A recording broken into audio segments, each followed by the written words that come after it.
Bonjour, je m'appelle Sophie Mays et je suis la directrice générale de la requalification du site de l'ancien hôpital Royal Victoria à la Société québécoise des infrastructures, la SQI. Je suis très heureuse d'être avec vous aujourd'hui pour vous présenter le plan directeur du site de l'ancien hôpital Royal Victoria, fruit de plus de 2 ans de travail avec nos nombreux experts et partenaires. Je suis accompagnée aujourd'hui de Steve Potvin de la firme Stantec, mandatée par la SQI pour élaborer le plan directeur d'aménagement. À titre de rappel, l'objectif principal du mandat que la SQI a reçu du gouvernement du Québec, suite au déménagement des activités hospitalières du CUSUM vers le nouvel hôpital situé au site Glen, est de piloter la requalification du site Royal Victoria dans le respect de ses valeurs patrimoniales afin de redonner vie à cet ancien complexe hospitalier en créant une valeur d'usage à la fois pour le site et pour les bâtiments. En cours, l'objectif du mandat est d'assurer que le site puisse continuer à contribuer à la vie de la collectivité. La pierre angulaire de ce mandat est la réalisation par la SQI d'un plan directeur que nos professionnels vous présenteront sous peu et qui énonce une vision d'avenir pour le site. Avant de céder la parole à M. Potvin, quelques mots sur la démarche d'approbation du projet de requalification, qui est dans les faits assujetti à la fois aux approbations de la Ville de Montréal, qui, suite au processus de planification concertée, doit faire adopter un changement réglementaire qui permettra la réalisation du projet, et à l'approbation du gouvernement du Québec par l'entremise du Conseil des ministres, parce que le projet de requalification ainsi que le projet de pavillon de McGill sont tous les deux assujettis à la directive sur les projets majeurs. Sans plus tarder, je passe la parole à M. Steve Potvin pour qu'il vous présente le plan directeur d'aménagement. Merci, Madame Mays.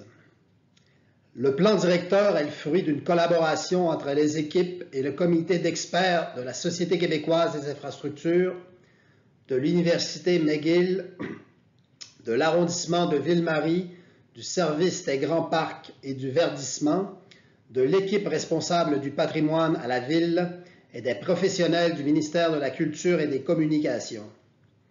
Il s'appuie sur les nombreuses analyses menées dans plusieurs domaines, dont le patrimoine, l'architecture de paysage, l'archéologie, l'hydrogéologie et la biologie.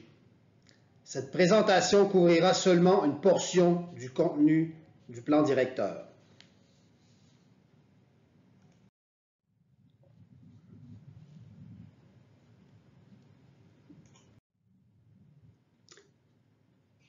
La SQI a respecté 8 principes afin de guider son action dans le cadre de ce projet et de garantir le caractère éthique et collaboratif de son intervention sur le site.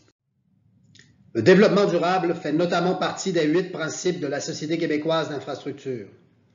La stratégie établit la nécessité de respecter les normes environnementales définies par le gouvernement, telles que la politique énergétique 2030 et le plan d'économie vert 2030, et vise à respecter les crédits et la certification LEED-NC pour la nouvelle construction et LEED-ND pour le site.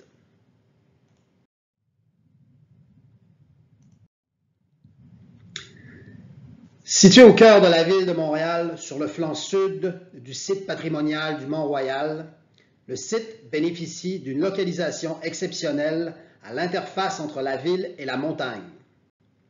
Il fait le lien entre le parc du Mont-Royal, le campus de l'Université McGill et le quartier des affaires. Il constitue un élément structurant du paysage montréalais. Il s'étend sur un secteur au dénivelé important, ce qui lui donne des vues imprenables sur la ville, en même temps qu'une grande visibilité. Historiquement marqué par la présence de peuples autochtones, puis par la création du parc du Mont-Royal en 1876, et enfin par l'ouverture de l'hôpital Royal Victoria en 1893, le site comporte 17 bâtiments et couvre une superficie d'environ 135 000 mètres carrés. Depuis la migration des activités hospitalières vers le site Glen du Centre universitaire de santé McGill en 2015, une grande partie des pavillons du site sont demeurés vacants. Le site est divisé en 4 lots et fait l'objet de plusieurs servitudes, dont 2 en faveur de la Ville de Montréal. Une servitude de passage dans l'axe de la rue University et une servitude de conservation située à l'arrière du pavillon Ross. Le plan directeur porte sur l'ensemble du site, y compris la portion qui pourrait accueillir un projet de nouveaux pavillons pour l'Université McGill au sud-est. Ce projet occupera la portion la plus densément construite du site et sera immédiatement adjacent au campus de l'université, se situant dans la prolongation du campus actuel. Avec des dénivelés de plus de 40 mètres entre ses points hauts et bas, le site offre de multiples points de vue vers la montagne, le centre-ville et divers pavillons, tout en étant visible depuis plusieurs endroits de la ville. Afin d'appréhender tous les aspects du projet, une analyse approfondie a été menée. Le cadre bâti, le paysage, les aspects relatifs à la mobilité et à l'accessibilité du site, ainsi que les infrastructures ont été étudiés afin d'identifier les enjeux associés à la requalification du site. Cette analyse a permis d'identifier 4 grands défis pour la requalification du site. La mise à profit de l'emplacement. Il s'agit de trouver un équilibre entre la réalité très urbaine du centre-ville et la réalité bucolique de la montagne. La fonctionnalité du complexe hospitalier. Il s'agit ici de maintenir la fonctionnalité de l'ensemble des pavillons dans un contexte où il y aura plusieurs occupants sur le site. La considération de la topographie. Le plan directeur doit tirer profit des vues créées par la forte topographie du site, mais aussi s'attaquer aux problématiques de gestion des eaux provenant de la montagne. Finalement, la mise en valeur du patrimoine. L'ensemble de l'exercice se fait, bien sûr, dans le respect des valeurs patrimoniales des bâtiments et du paysage en général.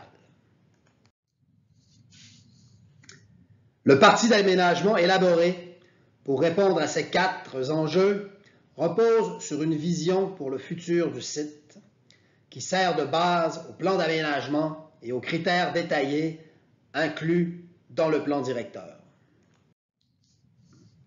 Le plan directeur respecte les ambitions de Frédéric Law Olmsted, l'architecte paysagiste qui a conçu le parc du Mont-Royal, en cherchant à mettre en valeur l'environnement de la montagne et à en renforcer le génie du lieu. Une vision adaptée aux caractéristiques exceptionnelles du site a été conçue pour proposer d'en faire une interface entre la ville et le parc. Carrefour au sein duquel les citoyens de tous horizons se rencontreront. Cette vision propose de transformer le site en trait d'union entre la nature et la ville. Son patrimoine sera préservé et valorisé, alors que d'autres composantes du site seraient remodelées pour accueillir de nouveaux usages. Inspiré par cette vision, le concept d'aménagement définit les principales interventions proposées par le plan directeur. Il suggère la réhabilitation des bâtiments patrimoniaux et la requalification des espaces et bâtiments de moindre valeur. Le site deviendrait plus accessible à pied et à vélo. Des accès vers le parc du Mont-Royal seraient également prévus. La renaturalisation du site et la création de nouveaux espaces de rassemblement et de détente proposeraient des ambiances variées tout en rendant hommage au passé du site et en le rendant plus fonctionnel.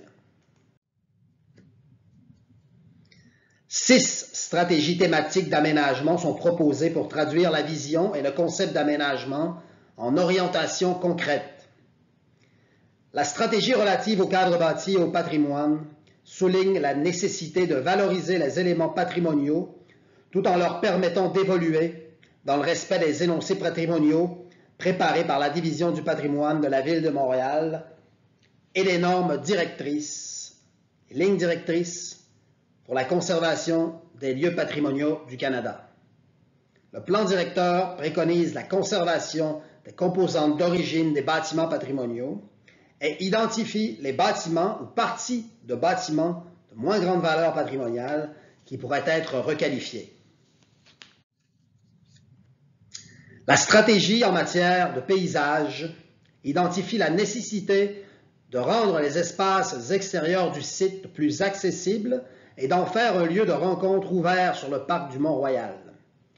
Les espaces ouverts proposés, inspirés par les aménagements historiques du site, rétabliraient une transition naturelle entre la ville et la montagne. Le verdissement du site assurait quant à lui une continuité végétale entre les espaces verts du centre-ville et ceux du parc. La stratégie relative à la mobilité prévoit la création d'un lieu ouvert, connecté et accessible, où chacun pourrait se déplacer en sécurité en utilisant des modes de transport actifs.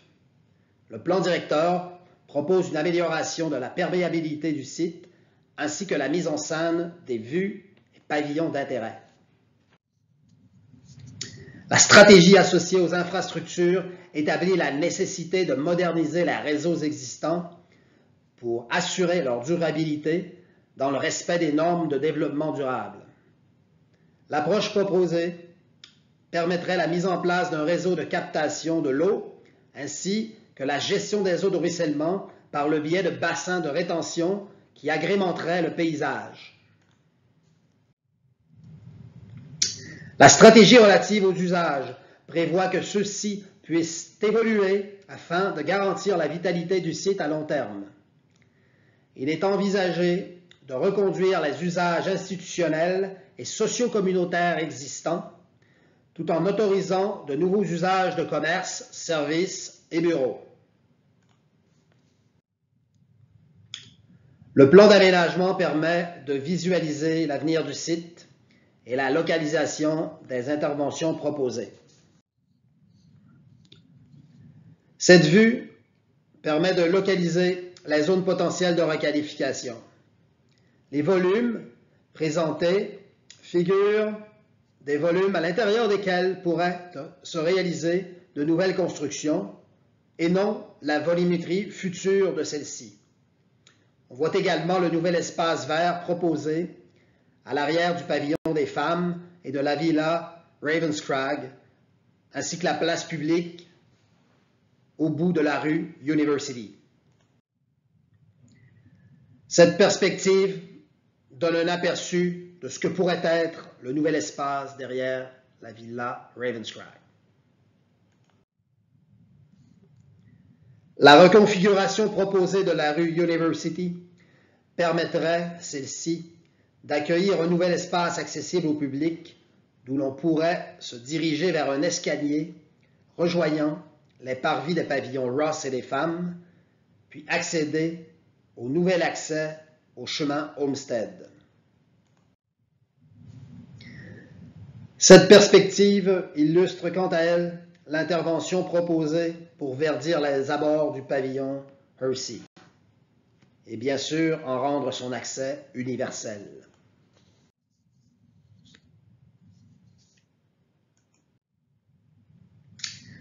En raison de la complexité du projet de requalification et de l'ampleur des investissements requis, près de 2 décennies seront nécessaires à la mise en œuvre du plan. Un plan d'action permettant de découper les interventions proposées en différentes opérations d'aménagement et de proposer un phasage des travaux nécessaires sur un horizon de 6 à 20 ans a donc été conçu.